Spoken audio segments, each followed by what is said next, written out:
Hey guys, so welcome back to my YouTube channel. So आज हम पढ़ने वाले हैं about the David Ricardo. He was an English economist. ठीक है, डेविड रिकार्डो जो थे वो एक इंग्लिश इकोनॉमिस्ट थे।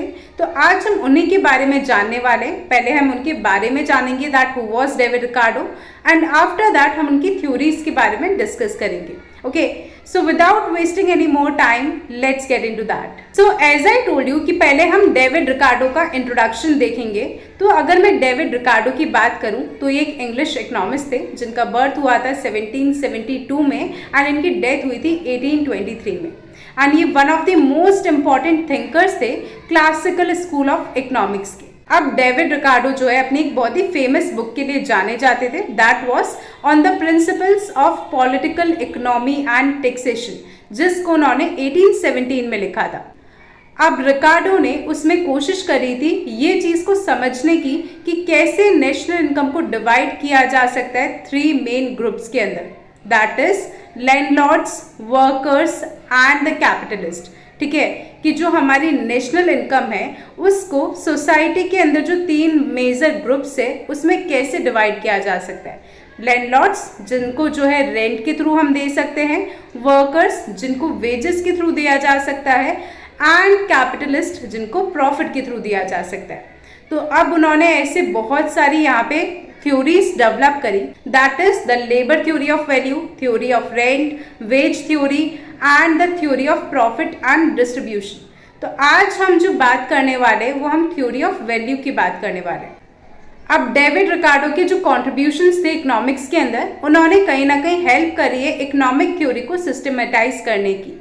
मतलब ये चीज़ को बहुत अच्छे से समझाया है डेविड रिकार्डो की थ्योरीज ने या डेविड रिकार्डो ने कि कैसे वैल्यू, रेंट, वेजेस या प्रॉफिट्स जो है वो इंटर रिलेटेड है, स्पेशली एक ऐसे इकोनॉमी में जहां पर लैंड तो है बट लिमिटेड फर्टिलिटी है। तो ये तो हमने देखा डेविड रिकार्डो के बारे में, ठीक है, उनके कॉन्ट्रीब्यूशंस के बारे में, उन्होंने कौन कौन सी थ्योरीज थी उसके बारे में।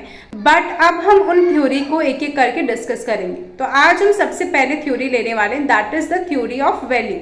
तो जो रिकार्डो थे उन्होंने एडम स्मिथ को फॉलो करते हुए उन्होंने भी बताया कि हमारे यहाँ पर 2 टाइप्स ऑफ वैल्यू है, that is value in use and value in exchange. तो वैल्यू इन यूज का क्या मतलब है? तो डेविड रिकार्डो ने बोला कि कोई भी पर्टिकुलर कमोडिटी है तो उसकी यूजफुलनेस कितनी है, उसकी यूटिलिटी कितनी है। जैसे कि अगर हम यहाँ पे एग्जांपल ले पानी का, ठीक है, कि जो वाटर है वो बहुत ही एक्सट्रीमली यूजफुल है बट उसकी बहुत ही लिटिल मार्केट वैल्यू है, कि उसकी जो मार्केट वैल्यू है वो बहुत ही कम है। बट यहाँ पर उन्होंने एक और वैल्यू समझाई, that is value in exchange. तो वो क्या होती है? तो डेविड रिकार्डो ने बताया वैल्यू इन एक्सचेंज का मतलब क्या है कि कोई भी अगर पर्टिकुलर कमोडिटी है तो उसकी ट्रेड वैल्यू कितनी है या उसकी परचेजिंग पावर कितनी है, तो that is value in exchange. इसका अगर हम एग्जाम्पल लें तो जो गोल्ड और डायमंड्स है उनका प्रैक्टिकल यूज तो बहुत ही लिमिटेड है बट उनकी बहुत ही हाई एक्सचेंज वैल्यू है, कि अगर मैं गोल्ड को बाय या सेल करने जाऊं या किसी चीज़ से एक्सचेंज करने जाऊं तो यहाँ पर मेरे को जो उनकी वैल्यू मिलेगी वो बहुत ही हाई मिलेगी। अच्छा, अब ये जो एक्सचेंज वैल्यू है इसके डिटर्मिनेंट्स कौन है, ये कौन डिटरमाइन करता है किसी भी प्रोडक्ट की एक्सचेंज वैल्यू?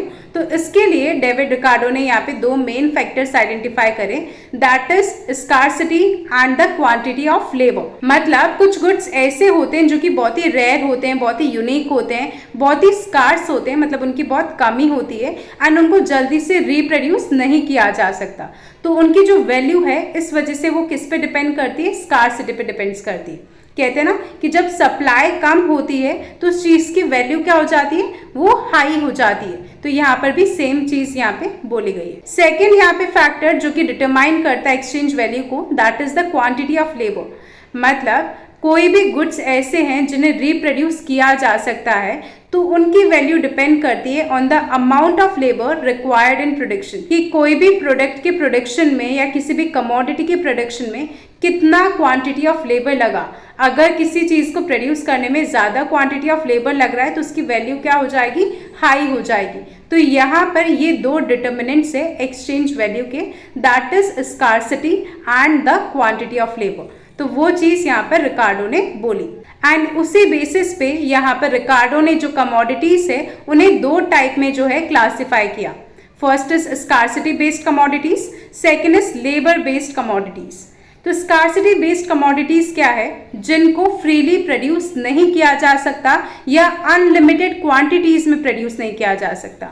ठीक है, मतलब वो चीज की क्या है, कमी है, उसको हम फटाफट जो है प्रोड्यूस नहीं कर सकते, रिप्रोड्यूस नहीं कर सकते और उनको अनलिमिटेड क्वांटिटीज में नहीं बनाया जा सकता, तो that are scarcity based commodities. इसके हम एग्जांपल ले लेते हैं कि कुछ रेयर पेंटिंग्स होती है, कुछ पुराने कॉइन्स अगर हम बात करें कि जो बहुत पहले चलते थे, लाइक चवन्नी अठन्नी टाइप्स, ठीक है, या कोई एंटिक बुक्स हो गई, तो ये सब क्या है, बहुत ही रेयर है, स्कार्स है। ठीक है, तो उनकी जो वैल्यू है वो डिटरमाइन की जाती है by the scarcity and the demand, कि डिमांड कितनी है एंड उनकी सप्लाई कितनी है या कितनी ज्यादा उनकी स्कार्सिटी है। कि बहुत बार क्या होता है, डिमांड हाई होती है एंड उनकी सप्लाई जो होती है वो कम होती है, तो ऐसे में प्राइस क्या हो जाती है, वो भी हाई हो जाती है।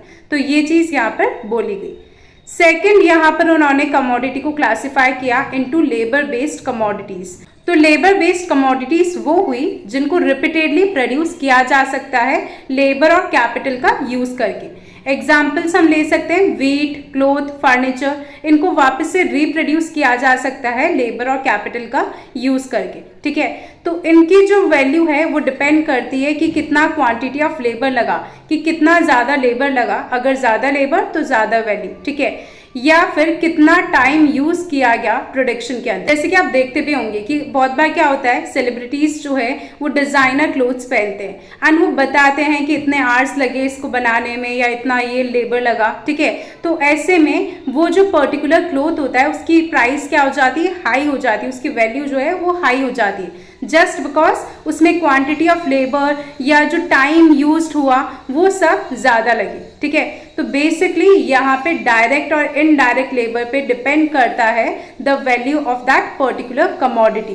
तो वो चीज यहाँ पर डेविड रिकार्डो ने बोली कि there are two types of commodities, one is scarcity based and the second one is labour based commodities. Now let's see the functions of labour. तो अब डेविड रिकार्डो ने लेबर की क्या फंक्शंस बताए, तो वो चीज अब हम यहाँ देखते हैं। तो डेविड रिकार्डो के अकॉर्डिंग लेबर जो है एक बहुत ही सेंट्रल रोल या एक बहुत ही इंपॉर्टेंट रोल प्ले करता है इन डिटरमाइनिंग वैल्यू। वैल्यू को डिटरमाइन करने में एक बहुत ही इंपॉर्टेंट रोल प्ले करता है, दैट इज लेबर। तो यहाँ पर लेबर के फंक्शंस क्या है, तो वो हम वन बाय वन देखते हैं। तो सबसे फर्स्ट फंक्शन आता है, that is labour creates both absolute and relative value. कि लेबर जो है किसी भी प्रोडक्ट की या फिर किसी भी कमोडिटी की एब्सोल्यूट और रिलेटिव वैल्यू क्रिएट करता है। एब्सोल्यूट वैल्यू कैसे डिटरमाइन करेंगे, तो यहाँ पर लेबर को कितना टाइम लगा या क्या क्वांटिटी ऑफ लेबर यहाँ पे किसी प्रोडक्ट को या कमोडिटी को बनाने में लगे, तो वो तो हो गई उसकी एब्सोल्यूट वैल्यू।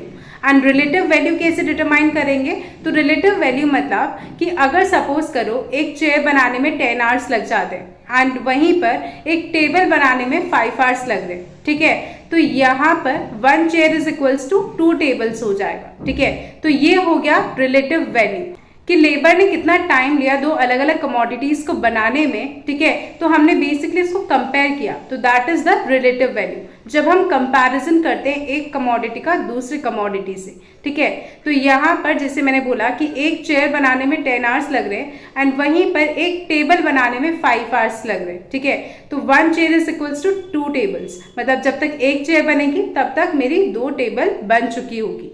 तो यहाँ पर मैंने बेसिकली रिलेटिव वैल्यू निकाली, एक तरफ टेबल लिया एक तरफ चेयर लिया। ठीक है, तो वो चीज हमने यहाँ पर बात करी। ओके, सेकेंड फंक्शन आता है labour is the source and substance of value, कि किसी भी प्रोडक्ट की या किसी भी कमोडिटी की वैल्यू निकालते हैं तो लेबर उसका मेन सोर्स है। सोर्स है मतलब उसी से वैल्यू डिटरमाइन होती है। एंड सब्सटेंस है मतलब वो बेसिकली एक रॉ मटेरियल की तरह है, एक मटेरियल की तरह है जिससे हम क्या कर रहे हैं, उसको यूज करके उस प्रोडक्ट की या उस कमोडिटी की वैल्यू निकाल रहे हैं। तो वो चीज़ यहाँ पर बोली गई है। थर्ड है labour is the nearest measure of value दो इम्परफेक्ट। हालांकि लेबर से केवल किसी भी प्रोडक्ट या कमोडिटी की वैल्यू को डिटरमाइन करना इज नॉट परफेक्ट, कि वो कंप्लीटली परफेक्ट नहीं होती है, बिकॉज अलग अलग प्रोडक्ट के लिए अलग अलग टाइम लग सकता है, अलग अलग लेबर्स की रिक्वायरमेंट हो सकती है। तो हालांकि लेबर से केवल किसी प्रोडक्ट की वैल्यू डिटरमाइन करना इज नॉट परफेक्ट। ठीक है, तो ये चीज यहाँ पर बोली गई है कि क्योंकि बहुत बार क्या होता है कि बहुत बार इनपुट्स अलग चाहिए होती है, एफिशिएंसी चाहिए होती है। एक थोड़ा सा इनएफिशिएंट लेबर हो सकता है, एक एफिशिएंट लेबर हो सकता है। तो हर चीज़ जो है डिपेंड करती है। तो आप ओनली केवल क्वांटिटी ऑफ लेबर से या the time taken by the labour, उससे आप डिटरमाइन नहीं कर सकते हो the value of any commodity और प्रोडक्ट। देन लास्ट फंक्शन आता है that labour provides an ethical and social basis for pricing, workers create value. अब यहाँ पर लेबर कहीं ना कहीं एक सोशल या एथिकल बेसिस जो है प्रोवाइड कराता है फॉर द प्राइसिंग, कि कितना क्वांटिटी ऑफ लेबर यूज करा गया या कितना टाइम लिया गया बाय द लेबर। तो वो चीज़ से कहीं ना कहीं आप अपनी जो प्रोडक्ट है या आपकी जो कमोडिटी है उसकी आप प्राइसिंग कर सकते हो, उस अकॉर्डिंगली कर सकते हो। तो वो चीज़ यहाँ पर बोली गई है। ओके, अब यहाँ पर डेविड रिकार्डो ने जो है नेचुरल प्राइस और मार्केट प्राइस में भी जो है कहीं ना कहीं डिफरेंस बताया।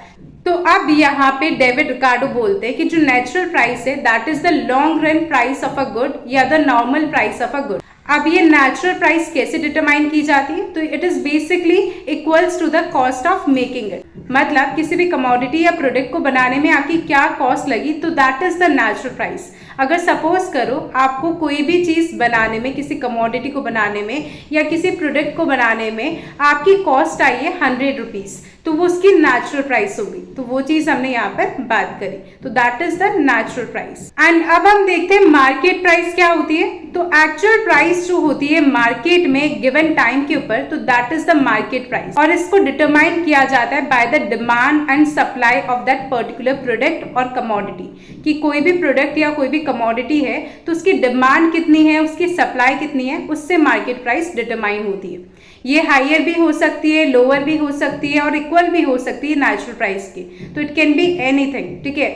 तो इसको हम एक एग्जांपल के थ्रू समझते हैं। तो सपोज करो व्हीट की जो है एकदम से डिमांड बढ़ जाती है, तो ऐसे में व्हीट की प्राइस जो है वो क्या हो जाएगी, वो भी अप हो जाएगी। मतलब उसकी भी जो प्राइस है वो बढ़ जाएगी, बिकॉज डिमांड बढ़ गई है। सप्लाई साथ के साथ जरूरी नहीं डिमांड बढ़ी है तो सप्लाई भी बढ़ जाए, सप्लाई उतनी की उतनी ही है और डिमांड जो है वो बढ़ गई है, तो इसलिए व्हीट की प्राइस भी क्या हो जाएगी, वो भी बढ़ जाएगी। जैसे कि यहाँ पर अगर अपन देखें तो नेचुरल प्राइस में मैंने एक एग्जांपल दे रखा है कि जो व्हीट को बनाने की कॉस्ट आ रही है या उसकी जो नेचुरल प्राइस है दैट इज ₹100। बट अगर जैसे हम मार्केट प्राइस की बात कर रहे हैं तो यहाँ पर हमने क्या बोला कि व्हीट की डिमांड एकदम सडनली बढ़ गई, ठीक है। तो ऐसे में मैंने जो मेरी व्हीट की प्राइस है उसे भी क्या कर दिया, 130 कर दिया। तो ये मैंने 130 क्यों किया, बिकॉज डिमांड राइज हो गई थी। बट अगर इन केस सप्लाई राइज हो जाती है, ठीक है, तो यहाँ पर प्राइस जो है 80 रुपीज भी आ सकता है। तो वो चीज भी हमने यहाँ पर बात करी कि अगर सप्लाई बढ़ जाती है, डिमांड उतनी की उतनी है, तो ऐसे में प्राइस जो है वो नीचे आ जाएगा और वो 100 से 80 रुपीज आ जाएगा। तो ये हमने देखा मार्केट प्राइस और नेचुरल प्राइस। आई होप आपको ये क्लियर हुआ हो। बट अगर आपको कहीं पे कोई भी कंफ्यूजन रहती है then you can always ask me the comment section. अच्छा, अब हम एडजस्टमेंट प्रोसेस भी देखते हैं। अगर सपोज करो मार्केट प्राइस ज्यादा है देन दी नेचुरल प्राइस, तो ऐसे में क्या होगा, तो जैसे हमने बोला था कि व्हीट की नेचुरल प्राइस थी 100 एंड मार्केट प्राइस थी 130। वाई, बिकॉज हमने बोला कि व्हीट की डिमांड बढ़ गई थी तो इसलिए हमने प्राइस भी 130 कर दी। तो यहाँ पर प्रोड्यूसर्स क्या कर सकते हैं, एक्स्ट्रा प्रॉफिट अर्न कर सकते हैं। ये जो 30 रुपीज का कहीं ना कहीं प्रोड्यूसर्स के पास प्रॉफिट आएगा, ठीक है। तो अब ऐसे में जब प्रोड्यूसर्स एक्स्ट्रा प्रॉफिट अर्न कर रहे हैं तो और ज़्यादा से ज़्यादा प्रोड्यूसर्स मार्केट में एंटर होंगे, व्हीट फार्मिंग वाले फील्ड में एंटर होंगे। तो अब यहाँ पर जब प्रोड्यूसर्स एक्स्ट्रा प्रॉफिट्स अर्न कर रहे हैं तो इसी चीज़ को देख के और प्रोड्यूसर्स इस मार्केट में एंटर होंगे या व्हीट फार्मिंग करना स्टार्ट करेंगे। तो जब दूसरे प्रोड्यूसर्स भी एंटर होंगे तो यहाँ पे हमारी कैपिटल भी जो है क्या हो जाएगी, बढ़ जाएगी, ठीक है। तो अब जब इतने सारे प्रोड्यूसर्स हो गए, सब लोग व्हीट फार्मिंग कर रहे हैं, तो यहाँ पर उस डिमांड को मीट करने के लिए कहीं ना कहीं सप्लाई भी जो है बढ़ गई। तो अब जब सप्लाई बढ़ गई, डिमांड वही की वही है, ठीक है, तो वापस वो जो 130 प्राइस हुई थी वो वापस से नीचे आ जाएगी, back to the level at 100 rupees, ठीक है। तो वो चीज़ यहाँ पर हमने बात करी कि कैसे एडजस्टमेंट होता है, ठीक है। तो यहाँ पे कुछ इस तरीके से एडजस्टमेंट प्रोसेस बताया किन्होंने, डेविड रिकार्डो ने, ठीक है। अब उन्होंने बोला कि अगर सपोज करो मार्केट प्राइस कम है देन द नेचुरल प्राइस, तो अगर जो व्हीट की नेचुरल प्राइस थी वो 100 रुपीज थी बट मार्केट प्राइस 80 ही है। क्यों 80 है, बिकॉज सप्लाई यहाँ पर ज़्यादा है, ठीक है, देन दी डिमांड। इस वजह से अगर मार्केट प्राइस 80 ही है तो प्रोड्यूसर्स क्या करेंगे, प्रोड्यूसर्स लॉस करेंगे, ठीक है। वो पहले जैसे प्रॉफिट अर्न कर रहे थे, यहाँ पर प्रोड्यूसर्स का लॉस होगा। तो ऐसे में कुछ प्रोड्यूसर्स इस मार्केट एरिया से या इस कैटेगरी से बाहर निकलेंगे। मतलब कुछ प्रोड्यूसर्स जो है वो वीट फार्म करना जो है छोड़ देंगे, ठीक है। तो हमारी जो कैपिटल है वो भी कहीं ना कहीं एग्जिट ले लेगी, वो भी कहीं ना कहीं बाहर निकल जाएगी। तो ऐसे में सप्लाई ऑटोमेटिकली जो है डिक्रीज हो जाएगी और प्राइस फिर से 100 आ जाएगा। तो कहीं ना कहीं इस तरीके से मार्केट के अंदर एडजस्टमेंट होता है, ये बताया किसने, डेविड रिकार्डो ने। तो उन्होंने इस तरीके से मार्केट प्राइस और नेचुरल प्राइस का यूज करके उन्होंने इस चीज को एक्सप्लेन किया। So that was it for this video. हम इस थ्योरी ऑफ वैल्यू की कुछ क्रिटिसिज्म्स बाकी रह गए हैं, तो वो हम नेक्स्ट पार्ट में डिस्कस करने वाले हैं। So stay tuned for that part and let me know all your queries, all your doubts regarding any point और any topic in the comment section and I will try to reply all your comments as soon as possible. And अगर आपको video थोड़ा बहुत भी useful लगा हो या थोड़ा बहुत भी हेल्पफुल लगा हो, then do share this video with all your friends, but only if you find it helpful. अगर आपको हेल्पफुल लगता है तो ही आपको ये वीडियो अपने फ्रेंड्स के साथ शेयर करना है, otherwise it's completely fine. But the most important thing, do let me know all your valuable feedbacks. मुझे बताइए मुझे कहाँ पर इंप्रूव करना चाहिए या क्या चीज़ कंटिन्यू करनी चाहिए। So do let me know all these things in the comment section. So yeah bye bye, take care.